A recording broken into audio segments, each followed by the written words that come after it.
nacimiento del alcohol esconde el funcionamiento oculto de las unidades mínimas de la vida. Hablamos de recónditos hongos unicelulares y bacterias alargadas que, dispersos en agua y azúcar, se visten de anfitriones de una verdadera fiesta química. Abrimos nuevamente el espacio de libros en Científicos Industria Argentina y hoy para recibir a Facundo Di Génova. Facundo ha escrito un libro que no es una novedad, ya tiene varias ediciones y varias reediciones con correcciones. El libro se llama El Barman Científico, es una especie de bestseller dentro de las colecciones de ciencias y se trata de un tratado de alcohología. ¿Qué es un tratado de alcohología, Facundo? Claudio, un tratado de alcohología es una convención, un acuerdo entre distintas disciplinas que tienen un objeto de estudio que es el alcohol y la bebida alcohólica. En ese caso nos metimos a estudiar qué tenía para decir la microbiología sobre el alcohol, qué tenía para decir la etnografía o la antropología sobre el alcohol, qué tenía para decir la fisiología o la medicina general. En base a eso, leyendo mucho, estudiándolo, llegamos a una especie de tratado, una especie de acuerdo, convención sobre el alcohol.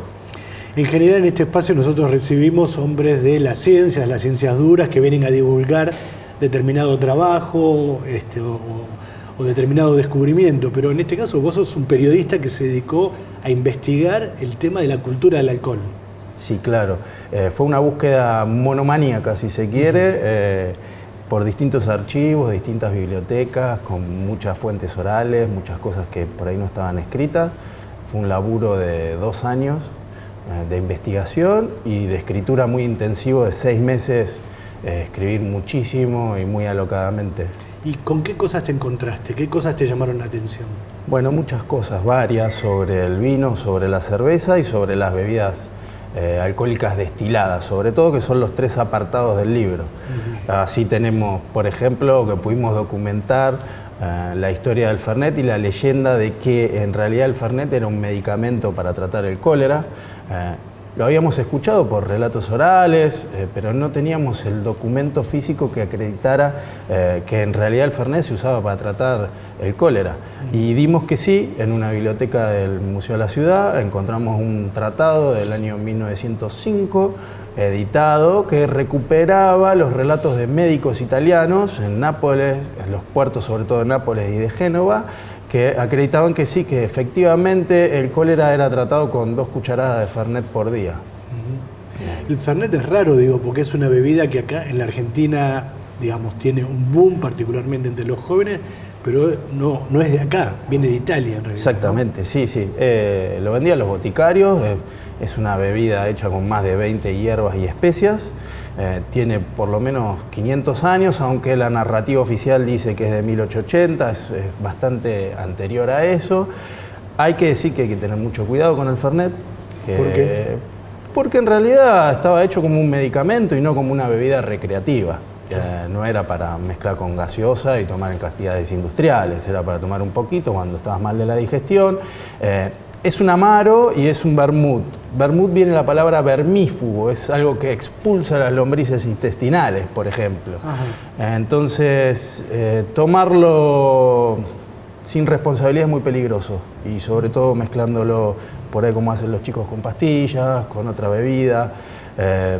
Es verdaderamente una responsabilidad muy grande hablar de bebidas alcohólicas actualmente porque, un dato, la mitad de los accidentes mortales de tránsito tienen que ver con la ebriedad. Entonces, es importante destacar que el Fernet es una bebida muy hermosa, muy noble, pero para tomar muy responsablemente. Es interesante esto que decís de la responsabilidad de escribir sobre el alcohol, porque se me ocurre que el alcohol ocupa un lugar importante dentro de la cultura contemporánea. ¿Qué es lo que descubriste en ese sentido? De la cultura contemporánea y de 10.000 años para atrás. No ha habido una cultura alrededor del mundo que no tenga un brebaje fermentado, con distintas sustancias, algunos agregándole alguna cosa u otra, pero desde 10.000 años para acá, que es desde la domesticación de los cultivos, han aparecido registros arqueológicos que sugieren, no, confirman, de que distintas culturas fermentaban bebidas con alcohol y las utilizaban para funerales, celebraciones como casamientos, etcétera. Así. Mira lo que yo notaba mientras preparaba la nota. Tequila, ron, aguardiente, whisky, bourbon, vodka, callaza, pisco, caña. Digo, acá estamos recorriendo una parte de los países del mundo y de sus culturas vinculadas con el alcohol. Exacto. Porque son de distintos lugares, pero más o menos tienen como un mismo origen. Sí, es muy interesante lo que decís del tequila, porque el tequila es nuevo.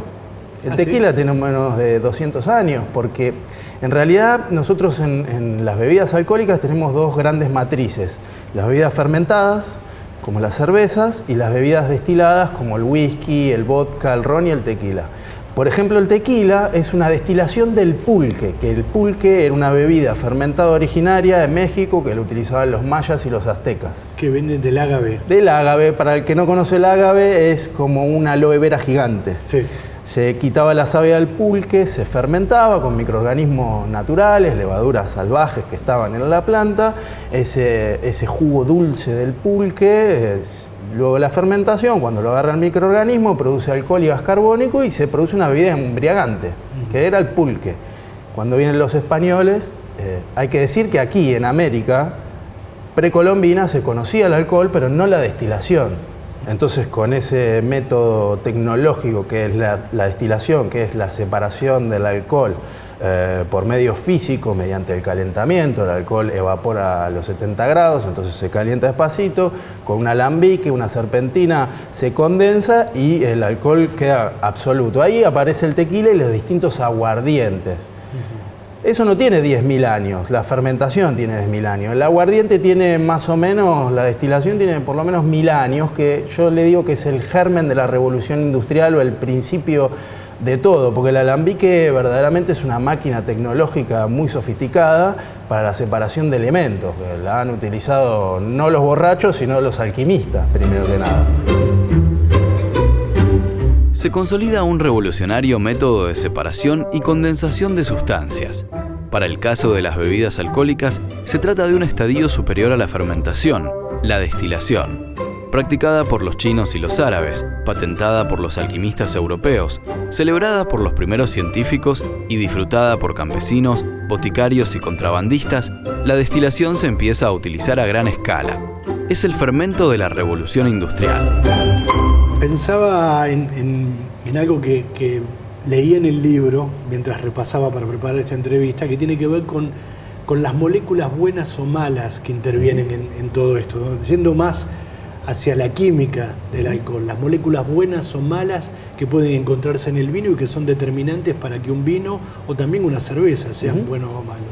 Tenemos muchas moléculas, tenemos 7 alcoholes, no solo el alcohol etílico, tenemos cantidades infinitesimales de alcohol metílico, que es muy venenoso, tenemos glicerina, que es otro alcohol, tenemos varias moléculas, pero lo que hay que destacar, primero que nada, cuando la gente dice ¿cómo evito la resaca?, es que es imposible, porque el alcohol es una molécula que en sí sería inocua, pero cuando está dentro de nuestro organismo, las enzimas que se encargan de metabolizarlo lo convierten en una molécula intermedia al alcohol antes de que se convierta en agua y poder sacárnoslo de encima. Esa molécula intermedia es el acetaldehído. El acetaldehído está clasificado como cancerígeno y es el responsable de que nosotros nos sintamos muy mal al otro día. Es decir, el organismo está tratando de sacarse el acetaldehído de encima, que es una molécula súper tóxica y venenosa. El tiempo que tarda nuestro organismo en sacarse el acetaldehído de encima es el tiempo de la resaca. Hay otras moléculas que tienen que ver con el modo de fermentar los vinos o las cervezas. Entonces tenemos que hoy la industria vinícola busca vinos más oscuros, con mucho color y mucho perfume sobre todo, y en ese modo de fermentar para lograr ese vino hay algunas prácticas enológicas que tienen que ver con echarle a la fermentación algunas enzimas pectinolíticas para extraer materia colorante y dejarlos más oscuros y con otros destellos de color, que sean vinos más vivaces. Pero en esa práctica enológica se pueden generar ciertas moléculas que son bastante tóxicas. Por ejemplo, alcohol metílico por un lado y por otro aminas biógenas. Las aminas biógenas son como una especie de anfetamina del vino que yo llamo vinoína, de alguna forma. De esta manera, entendiendo el vino así, es como un gran estupefaciente, no es solo alcohol y juguito de uva. Hay muchas moléculas y todavía hay mucho más por descubrir, sobre todo. O sea, a ver si entiendo bien, en el camino de la búsqueda de un vino de alta calidad y de gran impacto dentro del mercado, se pueden estar cometiendo errores que atenten contra la salud. Está ¿Hay claro. algo de eso? Hay algo de eso, y lo más preocupante quizá es que la Organización Internacional de la Viña y el Vino, que regula estas prácticas, en lugar de prohibir el uso de enzimas pectinolíticas que generaban alcohol metílico, que es un alcohol que te hace muy mal al hígado, te puede dejar ciego, en vez de prohibir esa práctica, admitió que el alcohol metílico esté en más proporción en el vino que lo que estaba antes. Es preocupante, pero no hay que alarmarse. Esto es si uno se va a tomar una botella de vino todos los días y bueno, sí, lógicamente te va a hacer muy mal. Pero en cantidades infinitesimales está demostrado que no. Siempre con responsabilidad y sobre todo el vino, la cultura del vino tiene que ver con la comida, con la reunión, con la celebración. No hay que preocuparse, pero sí hay que tener en claro que hay mucha responsabilidad de parte de los enólogos y los agrónomos en el hacer vino. En nuestro espacio de libros en Científicos de Industria Argentina recibimos hoy a Facundo Di Génova y su bestseller de divulgación, El Barman Científico, un verdadero tratado de alcohología. Gracias por venir, Facundo. Gracias, Claudio.